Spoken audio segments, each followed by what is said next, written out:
What's going on, everybody? This is Maximilian. I'm a retard, and I'll tell you why. So, I was at work today, just doing my own thing, and I was kind of thinking to myself, oh, you know what, I should probably upload that video I rendered today. And then something came up, and so I just put it on the back burner and forgot about it. And then I realized that it was time to leave work, and I didn't upload the video. So, my bad. I uploaded episode 21. What ended up being really, really late, even though I started it, like, literally as soon as I got home, which was, like, 7 o'clock or so. So, even though I started the upload at 7, it ended at, like, 10:30, because, you know, DSL sucks. Especially when it's, like, residential grade. It's just not very good. So, didn't have much time to actually stay published or give you guys much of a chance to view it. I apologize. So, next time I'm going to remember to upload it at work. Because when you upload it at work, it gives me a time to get it out in the middle of the day, so that way it gives you guys a much nicer window of time to actually view the video. And internet at work is much faster, so it takes me like 15 minutes to upload it. That way I don't have to waste more time waiting for it to get published. So I'll bet any money by the time I actually put this one up, that one probably will only have like 20 or 30 views on it, just because it's only been up for a couple of hours. So if you wouldn't mind, go ahead and click the annotation in the upper left-hand corner and go back to part 21. Go ahead and check out that as well if you haven't already, because I'm pretty sure it's been wiped from your sub box by now. So go ahead and have a look at that if you haven't seen it already, but I apologize. That was just really bad management on my part, and really nothing more.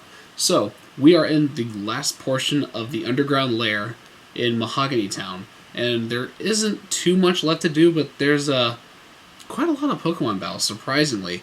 You only really have to fight like 3 or 4 trainers for the remainder of this map, dungeon, underground, whatever thingy you want to call it.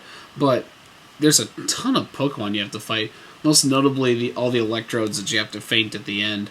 I don't really know if you can catch them. I'm guessing you can, because really all you have to do is get rid of them, but I just didn't even bother because I personally don't care for Electrodes. I really don't think they're that good, and I just didn't want to bother wasting time with catching them because I wasn't really paying attention to the amount of time that I was using when I was recording this video, so I was just like, oh crap, am I going over time? Am I going over time? So I was just trying to get it done as fast as I can. So I just kind of sped through the latter section of it. So I didn't catch an Electrode, but I got rid of all of them, which is basically what you had to do anyway. So if you talk to that guy who tells you the password is Raticate Tail, if you go up a level, or down a level, I'm not sure, you can never tell with the stairs in this game, you get to talk to this one guy who's got a Murkrow sitting in the corner, and he'll give you the actual password, which you need to get into the main room, I suppose. The giant machine is sitting in there, and you got to take care of it. But you can only get that password from him, so go ahead and kill his pathetic Pokemon. I gotta tell you, for an executive, he has got some of the worst Pokemon ever. I would expect much better from Team Rocket or any other Mafia organization for that matter. If I were an executive, like, I wouldn't want to be wielding a freaking 9mm. No, I'd want the real deal. I would want, like, an assault rifle in one hand and an Uzi in the other. Like, giving them these kind of tools to fight when they're in such a high position, like, man, that's terrible. Like, just shows how poorly managed Rocket is without Giovanni. Because apparently, like, he's not in this game. At least it's kind of what I'm getting at, because they're kind of hinting at how, you know, oh, they've got like an interim commander for Giovanni. They've got someone who's kind of covering for him, and they're waiting for him anxiously to return. So yeah, I guess Giovanni kind of kept the organization under ropes, although he didn't really do too much better because pretty much all the other Pokemon that he gave his subordinates were just absolutely terrible. So yeah, Rocket's bad either way, but it's even worse without Giovanni.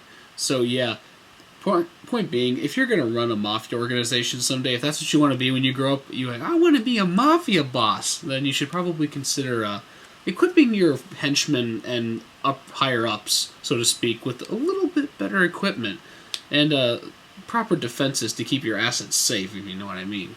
So yeah, there's tips from Max on how to be a Mafia boss.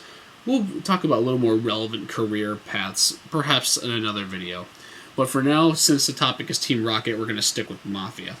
Alright, so now that you've gotten those aspirations out of the way, just navigate through the remainder of the building. There's a couple of items you can pick up. I don't know if any of them are really worth it. I mean, the Ice Heal is kind of pointless. I think I have technically gotten a frozen Pokemon, though, which was like the first time in the history of my life ever. Like, I don't know why, I've never, ever gotten a Pokemon frozen, and I somehow managed to do it in this walkthrough. And realistically, there's so many ice berries laying around in random trees that you probably don't need the ice heal anyway. So go ahead and take that if you want. You can leave it. It really doesn't make a difference. But there is a protein somewhere in there. And as we all know, nutrients are good for your Pokemon, that is. Not really necessarily for you. I mean, you can't consume that digital protein. It's not going to do a whole lot for you. But considering that thing is worth $4,900 if you sell it, it's not exactly a bad deal. Then, I like to use them on my Pokemon. I'd like to give them that one extra stat point, even though it's hardly relevant in the larger scope of things. But yeah, walk up to this door here that you came by in the previous episode, if you had watched it somehow before I had managed to get this video up, because my timing is just absolutely awful. And then you will get to fight the other two executives. Well, technically you only get to fight one. The Dragon Trainer Lance is going to take over the other because he's going to, pick up some slack, actually do some work for once. So this person actually has slightly decent Pokemon. Like, this is what I would talk about being well equipped. Now, I guess, so to speak, she is like the substitute leader, so to speak, the interim manager of the place, if you will. But they really could be doing so much better. Like, Giovanni's Pokemon were actually really good in the previous game. Like, there were some Giovanni battles where you actually had a hard time beating him. But, man, this is just pitiful.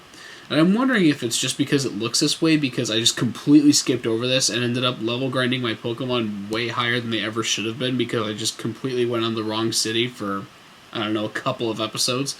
So maybe that's just the way it is. Maybe it's just like a bad way of looking at things, because I've just got such a huge advantage anyway, which was, in reality was completely on accident. So that's just my thinking on it, but still, I mean, her Pokemon could be a lot better. I mean, I guess it's nice that she has a Dark-type Pokemon, at least considering how freaking good they are in this game. But Murkrow is just not doing it for me. No, Croconaw, baby, all the way, just drown them in water. That's how you do it. If you ever want to just get out of a battle quickly, if you just need to win with sheer brute force, just use a water type. They, statistically speaking, have the highest attack on average amongst all Pokemon types, and Surf is super powerful. And you can pretty much teach it to any water type except Magikarp. I'm pretty sure that's the only one that can't actually learn Surf. So, if you ever need to get out of a battle really quickly, just drop a Surf. Magic formula to winning all the time. So, once you get into this mainframe room, there's a couple of electrodes. Lance will do half the work because he's nice, apparently. And he's like, oh, I'll take half. Where have you been the whole time, buddy? What about the half of the lair that you were supposed to take care of?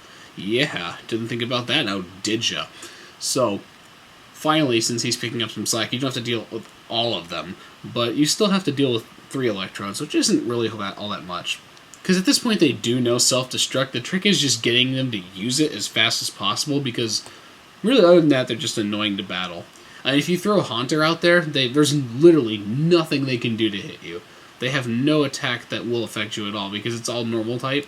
And I don't know if Electrode natively learns Thundershock. I could be wrong, but if he does, it's definitely not at this level. So go ahead, let him make the first move. If worse comes to worse, you can just throw Shadow Ball at him and he'll die in 2 moves. Because, like, Ghastly with Shadow Ball was okay, it wasn't terrible.